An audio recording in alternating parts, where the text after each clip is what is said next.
The best people have stayed, and I'm really glad to see you. And I want to talk to you a little bit about a confession. And I'm not embarrassed to stand here and tell you that when I started my headship, and for most of my deputy headship, I was deputy for 10 years, Key Stage 3, Key Stage 4, head for 6, and then executive head after that, I hated networking. I didn't come to events like this, and I didn't want to make connections outside of my school. I was too busy being great, being dynamic, being whatever it was I needed to be inside school. And I equated this networking business, this conference stuff, with people who had too much time on their hands, too much PPA, not enough work, dodgers, shysters, so many words, and I just wanted none of it. And subconsciously, I didn't realize I was good at something, but I didn't have the words to verbalize it, that you guys in school, we who lead, you who do the real leadership in classrooms and in offices, you are masters of relationship building. Absolutely experts at doing that. And it wasn't on any course that I studied. I don't remember being told, you have to master relationship building. When I look back now, I was quite good at it, but I didn't verbalize it that way. I don't know if you've noticed, but I'm 6 foot tall. I'm black. I'm female. And that's quite unusual for a head teacher, especially in those days when I became head in 2010. And there was this, let's call it a club. There was this club, I was the head in Islington, so Islington Borough Council had a club for people who looked like me. They said, come to our club and join our club. And I'm like, I've got no time to come and sing Kumbaya with you lot. I've got a school to run. I genuinely thought that's what networking did. I genuinely thought that's what connecting with people was, just sitting down, singing Kumbaya and moaning about the state of education.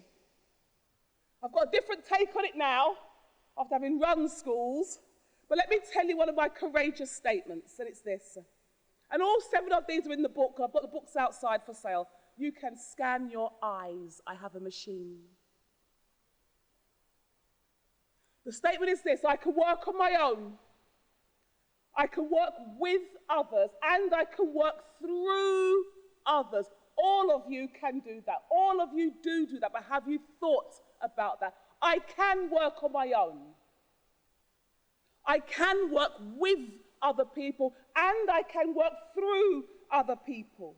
And there are times when you do your thinking on your own, you do your processing on your own, but the skill and the trick and the mastery comes when you're adept at knowing to move from when you're on your own to working with and through others. That connectedness that takes your leadership to another level, whether you have the title of leader or not. That's when you move into mastery. When you work with, when you work through, and when you build that depth and quality in relationship. But come on now, because that takes a certain level of confidence. It takes a certain level of vulnerability. Confidence and vulnerability. These two things, can they coexist? Diana as she is. Diana as she could be. Diana, this confident woman, 6 foot tall, and she'll take on year 11. Diana, the vulnerable woman, who gets a little bit scared when she's got to confront certain situations at school. The relationship's not strong enough in that area yet, and she feels vulnerable. You know what? It was too much for me at times, and I just wanted to, you know what, just do it myself. That connecting thing, that building of relationships, it is, have you ever said this to yourself? It's quicker if I do it myself. By the time I've trained you, explained it to you, if I just do it myself, it's quick, it's easier. Don't worry, I'll stay after school, I'll just get it done. And then along comes a situation where you are forced to connect. Recently, we had that situation, COVID, where it forced us to connect in very different ways. Zoom was not a thing before those days. I didn't know what Microsoft Teams did. I didn't want to know what it did. Then I was forced to connect in a very different, a catalyst came. See, when I was head, I realized quickly that as one of the worst schools in the borough, anybody work in a school like that? You're the RI school, or you're in special measures, or you're not, you're good, but everyone else is gooder than you. And you're the school, we were the school where you sent your child, if you didn't like your child that much, or, you know, there was literally nowhere else. At the beginning of my deputy headship, we were that school. And I had to literally force other schools to work with us, other schools to build relationships with us, other schools to connect with us. I had to quickly build relationships so we could get professional development thriving, so we could get expertise to be exchanged and break open those silos of thinking. So let me ask you, why should we bother connecting? Why should we? There are two main reasons, and let me give those to you now, because you can take this back and help you to change your practice, help you to step into leadership, whether you have the title or not. Those who are connected, those who choose connection, especially if you choose to do it the courageous way, you ask bigger questions. Who is doing this the best? Example of a question. You seek out that great practice in your field, learning from each other, and you encourage your team, you facilitate your team to do the same. Question 2. Who is challenging my thinking? Great leaders, great people, great team members. You allow professional challenge, not to what you do, because that's too late, to what you are thinking. Because often we will have a working party. We like a good working party in school, don't we? We'll have a good committee on a Tuesday night, because Tuesdays is when Domino's have 2 for 1 on their pizza. We'll have a good committee, and we'll get around and we'll talk about how we're going to implement something. The thinking's already been done. We are now doing the implementation. How can staff, how can your colleagues bring professional challenge to what you think, not just to what you do? Oh, see, that's true leadership. You don't need a title to act that way. And if you think about it now, who challenges my thinking? Not my doing, but what happens here. Who challenges what I think? Is there a forum for people to bring challenge to the thinking around your table? Or is there a culture where people are not bothered, frightened, or there's no forum, there's no actual vehicle for people to say, can we talk about the thinking behind these actions? If your thinking is never challenged, then your thinking is already stale and you don't know it. You see, I had a course for aspiring leaders, and it was called Courageous Leadership. And one of my mentees, she went on interview. Well, it was the day before the look round day. You know when you go to have a look to see if you want to work there or not. And normally on look round day, they drag out like a half-dead governor to come and take you round, right? But for some reason, the head teacher took her round. So I get a frantic phone call halfway through. Diana, oh my God, it's going wrong already. Nadia, what's the matter? Well, the head teacher had my CV in her hand. And she relays this story. She said, the head teacher had the CV in her hand. And she reads, oh, I see you've done the course, Courageous Leadership with Diana Osagie. Yes, I have. I've learnt this, I've learnt that, and so on and so on. And the head says to her, we'll have none of that here. You can keep that courageous stuff to yourself. No one challenges my thinking. Everyone falls in line, and my team are utterly loyal. Nadia rings me in a panic. What do I do, Diana? You come home. Nadia. We don't serve Muppets like that. Don't call your head teacher a Muppet. It's not a good look, but I was the head. I can get away with it. Can you imagine no one challenging your thinking? In fact, that's the edict that's gone out. Do not bring challenge to what I think. That thinking is dangerous thinking. Come home, Nadia. So if I say to you, do you give permission for people to challenge what you think? Do you welcome it? I mean, that's the next stage. I welcome you to talk to me. Here's what I'm thinking. Can we talk about that? Oh, be courageous and ask that kind of big question.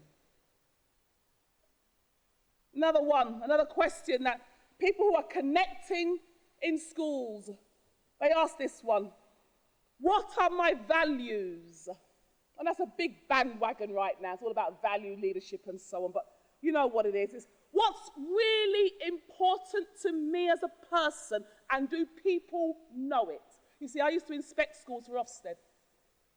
And in those 9 years, oh my gosh, I went into schools and you'd see the values written on the floor, they'd be on the walls, they'd be all over the place. The school values. Give me half an hour.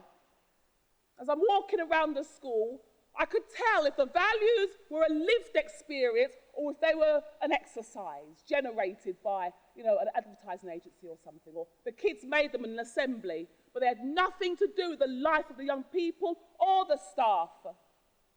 But I'm asking you to think about your values. What is it that's important to you as a person? What do you value? What do you prioritize? What do you think is trivial? Now, do the people you work with, the people you work for, do they know your values? Does your boss know what you consider absolutely pivotal? Does your boss know what you think is a waste of time? Does your boss know what you stand for? Do your team know what you stand for? So if the answer is no, then there are conversations like this, especially if you are in leadership. Not to your face, because this never happens to your face. But normally in the photocopy room or around the water cooler, there'll be conversations like this. You never know where you stand with her. You never know how she or he will react. There is no point talking to them. They say no to everything. When your team members are saying that, not to your face, because to your face they're smiling, but away from you, when they're saying that kind of thing, what they're saying is, I have no idea what that person values. I don't know what to do about that. I know what they want and how they want things done, but I don't know why they want it like that. I don't know why they place emphasis or priority on that. Another question. Do you take care of yourself? Oh, you see now, this is about self-care, energy and drive. If you're going to really connect as a leader, if you're going to bring your A game, and our young people need our A game. Paying attention to yourself is integral. So let's try this. Stand up for me. Go on, pretend you're in primary. Now then, without using number 7, because number 7's the fence, and we don't sit on the fence. Without using number 7, grade yourself. How well do you take care of your physical body? Are you an 8, 9, 10 out of 10? Or are you a 6 and below? If you're an 8, 9, or a 10, put your hands in the air like you just don't care. I've got 6 people.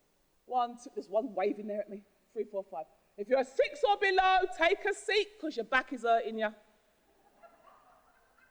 The rest of you take a seat. You are stellar.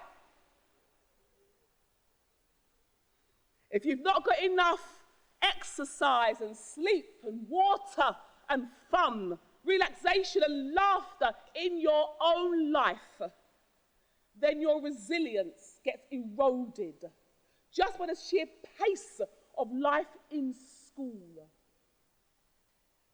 Consequently, you suffer. Consequently, everybody else loses your value, loses you as an asset. So stop and think today. What do I need to do to be at my best? We all need training. We all need support. But you will be better in your role tomorrow if you get a great night's sleep tonight. So no more scrolling 11 o'clock at night, just checking X, Y, Z. And no more Game of Thrones again on Netflix. Then at 9:30, I'll be watching. Hair rollers in, teeth brushed and flossed. Oh, you'll feel better when that alarm goes off tomorrow morning. But there are more big, strong, hairy questions. Time to step up and speak with your teams. Ask audacious questions. Let me give you an audacious question to go back and ask. I asked this of my senior team. Now, I had a team of 15. I sat them all down one day. Come on, team, I want to talk to you. Think about this question. Think of your answer to me. What do I need to stop doing so you can be fantastic at what you do? Oh, my team told me. They were not shy. Miss Osagie, wind your neck in over here. We've got that covered. Miss Osagie, come forward. We need you here. This is where we need your skill set. Ask questions that generate debate. Be intentional. Ask questions that generate strong feeling and passion.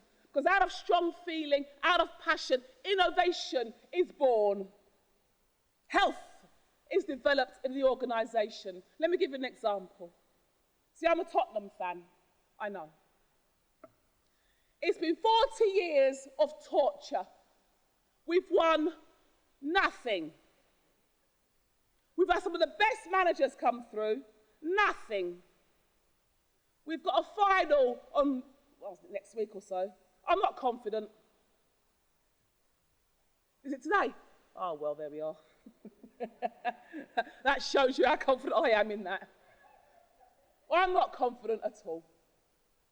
But you see, at one stage, I did have a bit of hope because we had this fella called Harry Kane. And he was amazing. He could score goals, which was the point of a striker, right? And what did we do? Sold him. See, we could have had such strength, but we let it go. We could have had such an innovation, would have been just to win something, and we let it go. I was so upset. Now, if I take you to another place where I think of Google. So think of their head office somewhere in Silicon Valley, Google land. And they're all sat there on bean bags, because that's what you do in Google. There's no chairs, it's all, like bean bags and alfalfa beans and stuff. And they're all sat there, and someone's there, and she's like, oh, I've had an idea. She mulls it over for a bit, she goes to talk to her boss. I've had an idea. And she's like, what is it?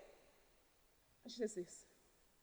What if we got a load of smart cars, the little bubble cars, got a load of smart cars, stuck cameras on top of the smart cars, bit of sellotape, drove around the whole world and took pictures of everything and stuck it on the internet. Yeah, it was silent just like that. And the boss is like, have you heard of GDPR? I mean, can you imagine the data rules we're going to be breaking? Anyway, give it a few months, because it's Google land, everything's on fast forward. Bish, bash, bosh, out pops Google Earth. See, Google Earth, we think is normal. It's not, it's weird. You can press a button and you can see everywhere.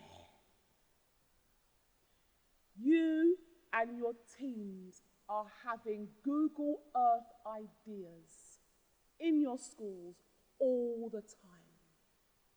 Ideas that will revolutionize small things, big things, approaches, attitudes, procedures. There is Google Earth idea generation happening in your school right now. How do those Google Earth ideas get to the table where they get discussed, thought about, and perhaps implemented? See, if you ask questions that generate debate, I guarantee you Google Earth ideas will come to the fore and bring you advantage. There's one more reason why we should stay connected. Because when you do, you practice professional love. Yes, I said it. And you think it's a bit risque? Let me tell you what it's about. People thrive when they are loved. You know this. You're human. You feel it. People wither and withdraw when they feel condemned or anxious. Let me show you what this means. You need to love your team members. You need to love your teams. What does it look like? Because I love you, I'm going to listen to you. Not just listen to hear, but listen to understand. You will know I'm doing this because I'm asking you questions about what you are speaking. That's where you know I am truly listening. Because I love you, I'm going to intentionally find out about you.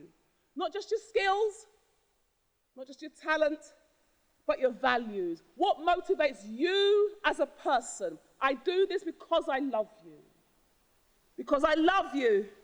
I'm not going to wait to the end of every year or every term to say well done. I'll celebrate every goal that goes in. I'll create that culture in our team. So I was telling you about Harry Kane, this bloke we had before we sold him and sold our future down the road. Now imagine this, Tottenham, we're at White Hart Lane. We're playing that little team called Arsenal. You know, they pop up again now and again. And we're playing, there's 40,000 in the stadium. Harry Kane's got the ball. He's dribbling along a bit. He hits it, smack straight into the goal. It's a goal. What happens? 40,000 people stand up and celebrate. Even the Arsenal fans are celebrating because it rarely happens that we score a goal when they're on the field. Everyone's celebrating. Harry does a dance. The referee, head teacher's got to stop for a sec. Let it happen. Give it 30 seconds, even less. He blows the whistle. Come on, you lot. Regroup. Let's go again. Give it 10 minutes because Harry was really good.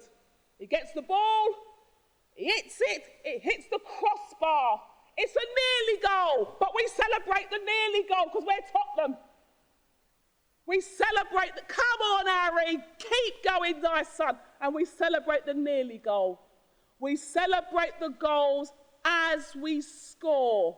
We don't wait till minute 90 to celebrate the goal we scored in minute 5. But what do we do in school? It's the end of term. You send Sandra in the office to Tesco's. Sandra buys meat and baps. She comes back.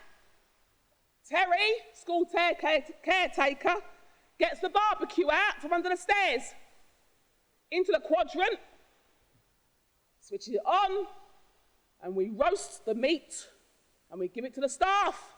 Thank you for your service. Here's an hamburger. If you're a vegan, carrot.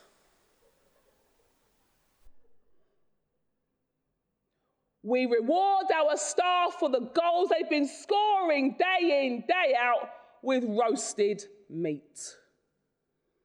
Sometimes we don't even roast it that good. Can we do better than that?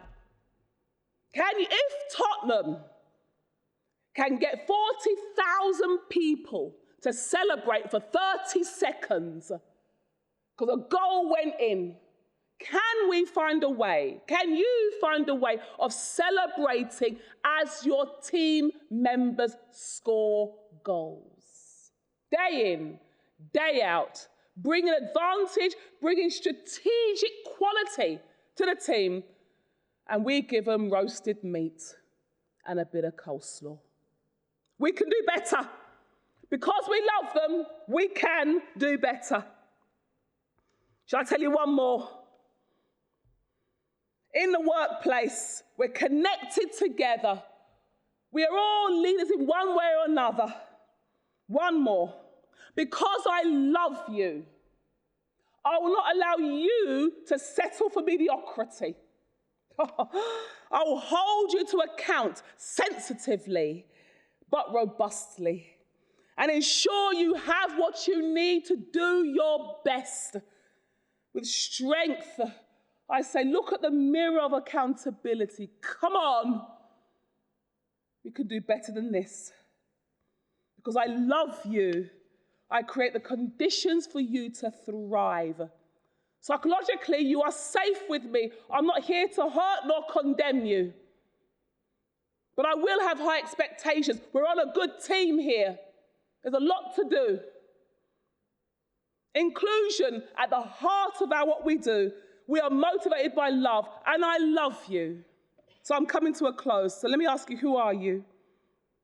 When I thought about this audience, and I thought, who are they? Who am I speaking to? Here are the words that I came up with. Title or not, you are leaders.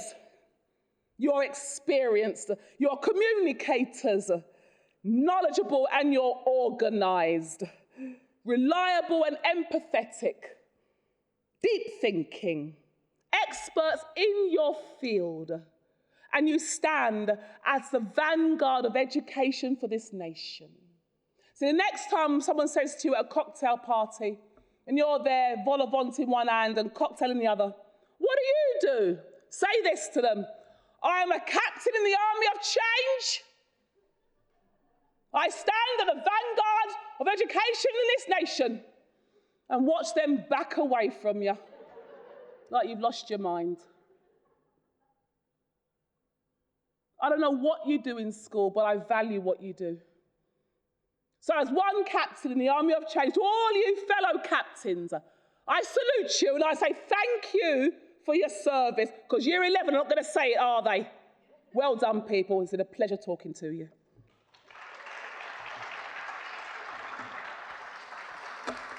Thank you so much, Diana. So we had some great questions, and we had 250 people on the live stream, so we've really had quite a barrage, and I've got some here, if you don't mind answering them. Let's go for it. If anyone here has last questions for Diana, we've got about 10 minutes, so we'll run through a few, so you can keep submitting them. So the first from Amelia is, what does a school truly look like when every staff member is leading, and how does that change the culture? Oh. When you are all leading, it's about a question of responsibility. Everyone holds their own role with great responsibility. When you see yourself as, if I refer to one of my receptionists, her name was Bev. Bev had no title apart from receptionist. She was front of house. Yet she led that part of the school so well. She took responsibility and she gave herself permission to be great at what she did. My Madeleine was the guy that did all the gardening and landscaping. Again, no title, head of anything, but our school environment looked phenomenal. I mean, Year 7 made it their job to keep picking the bulbs out, because that's what the Year 7 do, don't they? But he led in his own way. So it's about you take up the responsibility for your role. You hold yourself to account first. You don't wait for someone to say to you, you can do that better. Why is that not to standard? Why have you missed that bit? Because you reevaluate yourself. I need to just move this, shift this. But also you say, I have seen a better or another way. Can I talk to you about it? You bring innovation in your role. You don't wait for someone else to do that. That's how you know everyone's leading. That is spot on. There's a kind of a follow-up question from that from Amelia, which we'll go into, which some of you may have been thinking. How does it work seamlessly when everyone's a leader, and especially when departments have their own hierarchies where there is a leader? I think if you get away from the thinking that leader means that you lead people, the best leadership, the first leadership is self-leadership. So if I give an example, like when you're teaching year 7, I was a secondary head, and year 7 I don't know if you have this in primary, year 7 have this habit of saying, Miss, shall I turn the page over? Miss, shall I write the date? Miss, shall I underline it?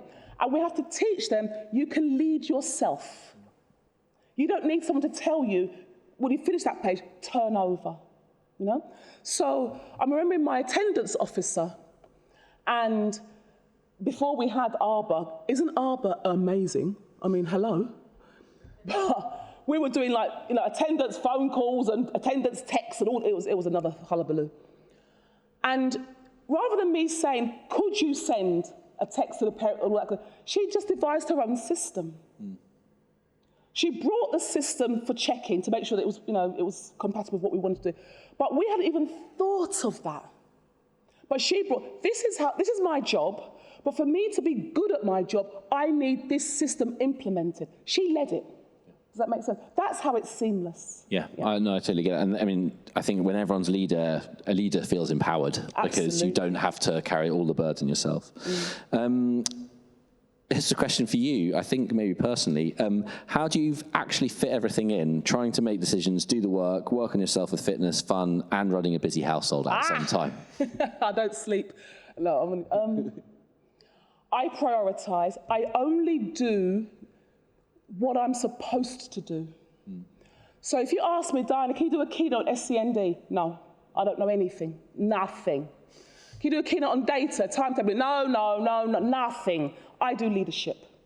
But what I have a working knowledge so I can run a school, but I have mastery in leadership. Does that make sense? Yeah. So I have mastery in certain things, a working knowledge in other things, and a glancing knowledge in other things. So if you say to me the word SCND, I've got a vague idea what corridor that's on in school, you know? But ask me about safeguarding, no. I know what it is, keep the kids safe, but past that, no. So broad working knowledge, but I have a mastery in certain things.